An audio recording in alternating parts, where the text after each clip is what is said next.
नमस्कार, मैं हूं आपके साथ मयंक। देखिए आज 31 तारीख है और इस वीडियो की शुरुआत करते हैं हम एक ऐसी तस्वीर से जो इजराइल से आई। देखिए 2 हमले हुए, एक बीरशेबा में और दूसरा हमला हुआ हाइफा में। और ये दोनों हमलों में जो धमाके हुए, एक धमाका हुआ केमिकल रिफाइनरी हाइफा की और दूसरा बीरशेबा का स्टील प्लांट। इन दोनों धमाकों को इस जंग के बीच अब केमिकल वॉर की शुरुआत माना जा रहा है। कहा जा रहा है कि अब इस जंग के बीच केमिकल ठिकानों पर हमले हो सकते हैं, ऑयल रिफाइनरीज पर हमले हो सकते हैं और पूरे इलाके में जहरीला धुआं फैल सकता है, जहरीला हादसा हो सकता है। देखिए जब कल ये हमले हुए हाइफा में रिफाइनरी में, उसकी तस्वीरें सामने आई और यहाँ पे जो टैंक्स थे बड़े बड़े उनमें आग लग गई।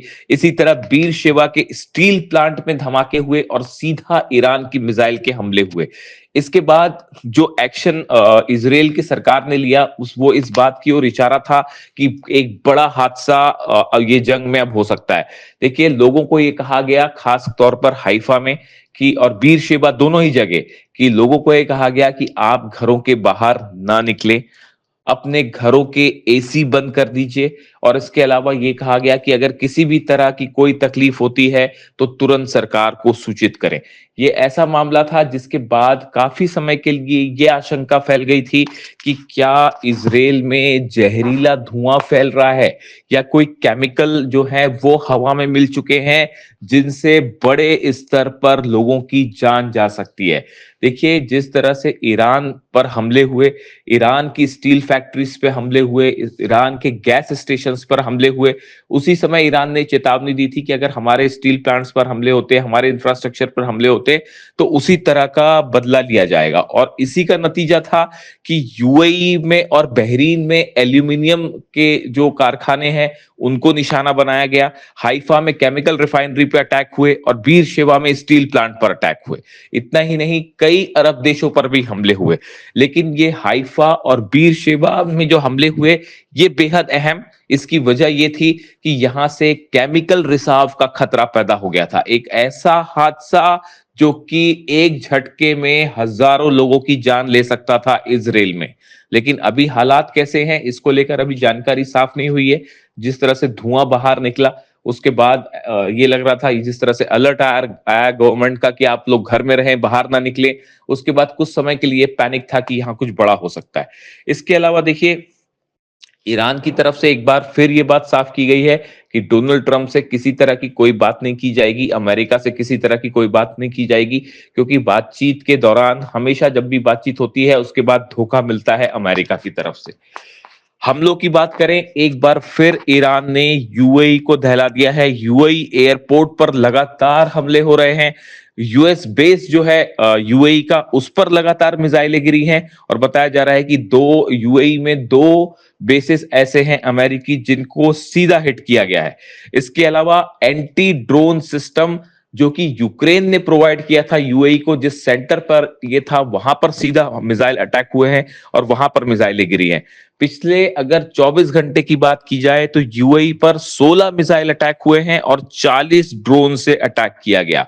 इसके अलावा इराक में बगदाद पर मिलिट्री बेस जो है अमेरिका का, उस पर हमला हुआ है। यहां पर AN-32 जो अमेरिका का प्लेन है, बड़ा साइज का प्लेन होता है, इसको मिसाइल ने हिट किया है, ये तबाह हो गया है।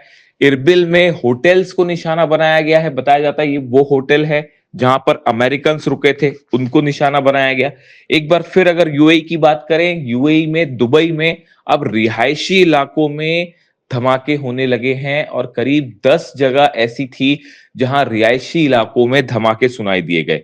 इसके अलावा शारजाह पर भी जो है, शारजाह में हमला हुआ है, वहां पर मिसाइल अटैक हुआ।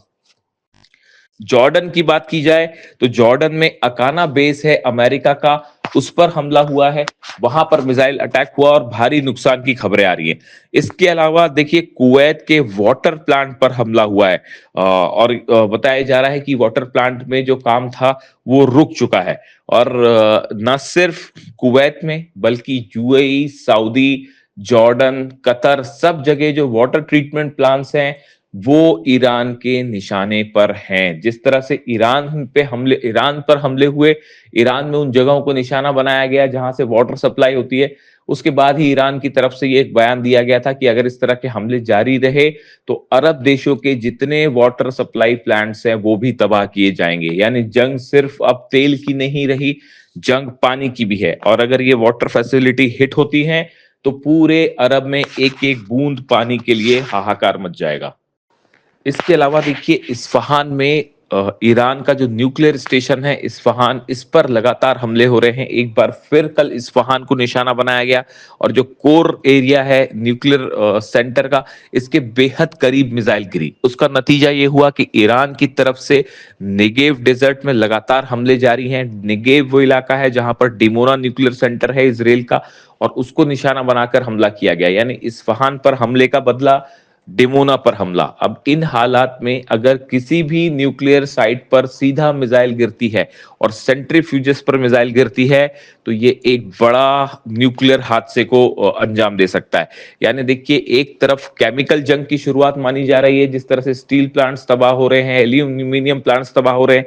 ये वो प्लांट्स है जहां से बड़े स्तर पर, जहां ऐसी गैसेस का इस्तेमाल होता है जो कि जहरीली होती है और अगर हवा में मिल जाए तो पूरे अरब में तबाही मच सकती है। यानी न्यूक्लियर ठिकानों से रेडिएशन का खतरा है और स्टील प्लांट से और गैस प्लांट से जहरीली गैस लीक होने का खतरा है। इसी बीच लगातार जो है वो अमेरिका के फाइटर जेट्स तबाह हो रहे हैं। एक बार फिर खबरें आई हैं AN-32 जो है उसमें उसको वो तबाह कर दिया गया है। इसके अलावा हमने देखा था कि 6 KC-135 प्लेन्स जो रिफ्यूलिंग प्लेन्स है वो तबाह हो चुके हैं। F-35 हिट हो चुका है, अवॉक्स प्लेन तबाह हो चुके हैं और अब AN-32। यानी लगातार अमेरिका के जो फाइटर जेट्स है उनके गिरने की खबर आ रही है और उन पर अटैक कर रहा है ईरान। इसी तरह से देखिए खर्ग आइलैंड को लेकर भी लगातार खबरें हैं कि खर्ग और केशम आइलैंड पर अमेरिका बड़ी कार्रवाई कर सकता है। और इन तस्वीरों के बीच साथ ही ये भी तस्वीर आई है कि ईरान की तरफ से जो वीडियो जारी किया गया है कि ईरान के लाखों सैनिक जो हैं वो रवाना हो गए हैं खर्ग के लिए। और इसी से जुड़ा एक वीडियो ईरान की सेना ने जारी भी किया है और ये साफ संदेश दे दिया है कि हम अमेरिका के सेना का इंतजार कर रहे हैं। और जैसे ही अमेरिका लैंड करता है वहां पे, अगर सोल्जर्स लैंड करते हैं, ग्राउंड एक्शन होता है, तो उन्हें घेर कर बड़ा मुंह तोड़ जवाब दिया जाएगा। और ये वीडियो खुद अब ईरान की सेना की तरफ से जारी किया गया है। इससे जुड़ा जो भी अपडेट होगा मैं आप तक पहुंचाऊंगा। Thank you so much.